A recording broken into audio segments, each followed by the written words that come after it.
ನಮಸ್ತೆ ಅಣ್ಣ ತಮ್ಮದರಿಗೆ ಅಕ್ಕ ತಂಗಿಯರಿಗೆ. ಇವತ್ತಿನ ಫ್ಲಾಗ್ ಬಂದ್ಬಿಟ್ಟು ಈಗ ಫ್ರೆಶ್ ಅಪ್ ಆಗಿ 8-9 ಸಿರಿಧಾನ್ಯವನ್ನು ರೆಡಿ ಮಾಡಿರುವಂಥ ಪುಡಿಯಿಂದ ಗಂಜಿ ಕುಡಿದ್ಬಿಟ್ಟು ಬೆಳಗ್ಗೆ ಸ್ವಲ್ಪ ಬ್ರೈನ್ ಸ್ವಲ್ಪ ವರ್ಕ್ ಆಗಲಿ ಅಂದ್ಬಿಟ್ಟು ಕೊಟ್ಟರು ಮನೆಯಲ್ಲಿ. ಹಾಗೆ ಮನೆಯಲ್ಲಿ ದೋಸೆ ರೆಡಿಯಾಗಿತ್ತು.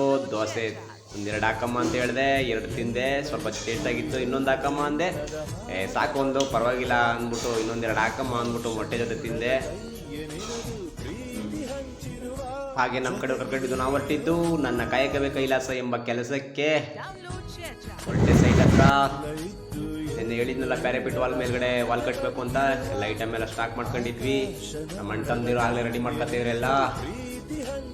ಸ್ವಲ್ಪ ನೀಟಾಗಿ ಮಿಕ್ಸ್ ಮಾಡ್ಕೊಂಡ್ರಪ್ಪ ಅಂತ ಹೇಳ್ಬಿಟ್ಟು ಅವರಿಬ್ಬರಿಗೂ ಒಬ್ರು ಮಿಕ್ಸ್ ಮಾಡ್ಕೊಳ್ಳಿ, ಒಬ್ರು ಕ್ಲೀನ್ ಮಾಡ್ಕೊಳ್ಳಿ, ಎಲ್ಲ ಗಲೀಜೆಲ್ಲ ಕ್ಲೀನ್ ಮಾಡ್ಕೊಂಡು ಗುಡ್ಸ್ಕೊಂಡು ಇದು ಮಾಡಪ್ಪ ಅಂತ ಹೇಳಿದೆ. ನಮ್ಮ ಕಡೆ ಆಯಿತು ಬುಡಣ್ಣ ಮಾಡ್ತೀನಿ, ಅದಕ್ಕೆ ಏನಂತೆ ಸರಿ ಮಾಡಪ್ಪ ಅಂತ ಹೇಳ್ಬಿಟ್ಟು ನಮಗೆ ತುಂಬ್ಕಪ್ಪ ಅಂತ ಹೇಳಿದೆ. ತುಂಬ್ಕೊಂಡಿದ್ರು.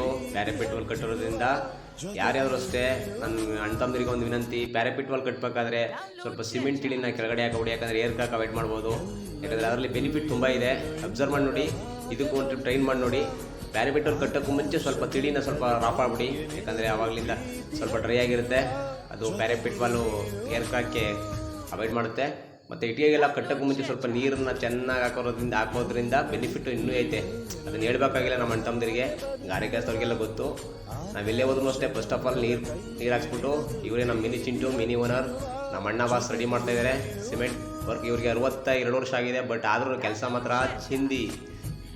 10:30 ಆಗಿತ್ತು, ಬಿಸಿಲು ಬೇರೆ ರಾಪಾಡ್ತಾ ಇತ್ತು. ನೋಡಿ 9 ಗಂಟೆ 9:30ಗೆ ಬಿಸಿಲು ರೆಡಿ ಆಯ್ತಿದೆ. ಫಸ್ಟ್ ತಿಂಡಿ ಮಾಡ್ಕೊಬಿಟ್ರಪ್ಪ, ಆಮೇಲೆ ಮಾಡೋಣ ಅನ್ಕೊಂಡೆ. ನೋಡಿ 9:30ಗೆ ನೆಳ್ಳಲ್ಲಿ ಕುಂತಿದ್ದೀವಿ. ಬಂದು ಅಂದ್ರೆ ನೀವೇ ಅರ್ಥ ಮಾಡ್ಕೊಳ್ಳಿ ಎಷ್ಟು ಬಿಸಿಲು ಹೊಡಿತೈತೆ ಅಂತ.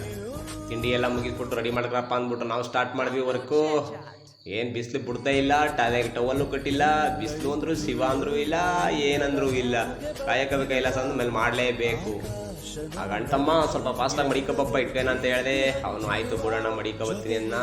ನೀ ಮಡಿಕೊಳ್ಳೋದ್ರೆ ಎಡವಟ್ಟು ಮಾಡೋಳಪ್ಪ, ಸ್ವಲ್ಪ ಜೇಂಟ್ ಬಿಟ್ಬಿಟ್ಟು ಮಡಿಕಪ್ಪಪ್ಪ ಅಂತ ಹೇಳಿದೆ. ಆಯ್ತಣ್ಣ ಅಂತ ಹೇಳ್ಬಿಟ್ಟು ಹೇಳ್ದಂಗೆ ಮಾಡ್ದಪ್ಪಪ್ಪ. ನಮ್ಮ ಕಡೆಯವ್ರ ಪಾಪ ನೀಟಾಗಿ ಮಿಕ್ಸ್ ಮಾಡಿಕೊಟ್ರು. ಅವ್ರು ಎಕ್ಸ್ಪರ್ಟ್ ಕಾರ್ಯ ಕಲಿಸೋದ್ರಲ್ಲಿ. ಆದರೂ ನಾವು ಬಿಸಿಲಲ್ಲಿ ಹೆಂಗೋ ವೆಯ್ಟ್ ಮಾಡ್ಕೊಂಡು ಬಿಡಲಿಲ್ಲ. ನಿನ್ನೆ ಒಂಥರ ಮೋಡ ವಾತಾವರಣ ಇತ್ತು. ಇವತ್ತಂತೂ 9:30ಗೆ ರುಬ್ತೈತೆ ಬಿಸಿಲು. ಏನು ಮಾಡೋಕ್ಕಾಗುತ್ತೆ, ವಿಧಿ ಆಟದ ಮುಂದೆ ನಾವೇನಿಲ್ಲ. ಸಿಮೆಂಟ್ ಸ್ವಲ್ಪ ಜಾಸ್ತಿ ಮಿಕ್ಕಿರೋದ್ರಿಂದ ಸ್ವಲ್ಪ ಲೇಟ್ ಆಗೋಯ್ತು. ಇವತ್ತು ಕತ್ಲೆ ಆಗೋಯ್ತು. ಎಲ್ಲ ದೀಪಗಳು ಆನ್ ಆಗೋದು ಬೀದಿಗಳಲ್ಲಿ. ನಾವೆಲ್ಲ ಅಲ್ಲೇ ಇದ್ದು. ಇವತ್ತಿನ ಮಿನಿಲಾಗ್ ಇದಾಗಿತ್ತು. ಲಾಸ್ಟಲ್ಲಿ ನಮ್ಮ ಬಾಸ್ ಫೋಟೋ ನೋಡಿ, ಎಷ್ಟೇ ಕತ್ಲೆ ಆಗಿದ್ರು ಅವ್ರ ಮುಖ ನೋಡಿದ್ರೆ, ನಗು ಮುಖ ನೋಡಿದ್ರೆ ಬೆಳಕು ಹಾಗಾಗಿ ಹಂಗೆ ಬರುತ್ತೆ. ಇವತ್ತಿನ ಮಿನಿಲಾಗ್ ಇದಾಗಿತ್ತು. Bye friends.